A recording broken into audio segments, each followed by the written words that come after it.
Mawani. Tatotanga mabhazi ari kutsva umo. Pana Willowvale pa Geneva 10 ofa. A building haadzara moto. Ashata vanomira mushe. Shamwari. Shamwari yangu. Moto chi.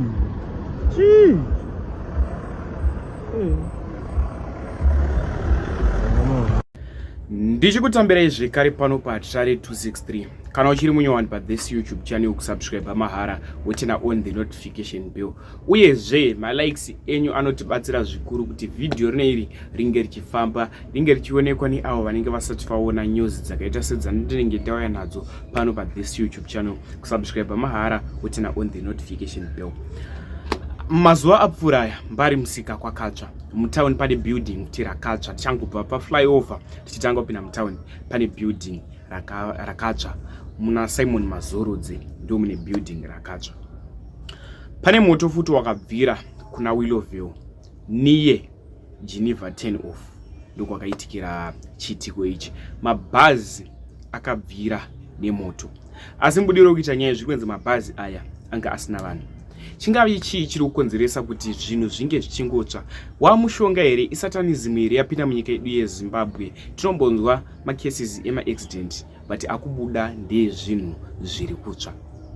Ndinokumbira kuti tinge tichitaura zvatinofunga mucomment section pamusoro penyaya iyi.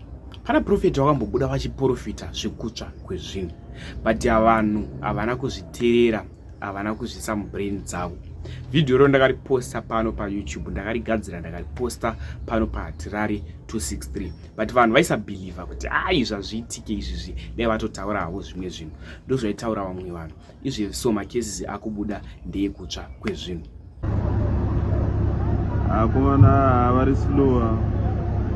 Aritanga nenga vasina kudya sadza shamwari. Apa munhu muri kutsva rita slower vana action vakaneta vatanga vanga varara fabricator. Zvakaoma. Ona flame. Amanaka. Tambirai kure. Iwe. Meno zvakuputika umu. Ashata. Pakaipa kana.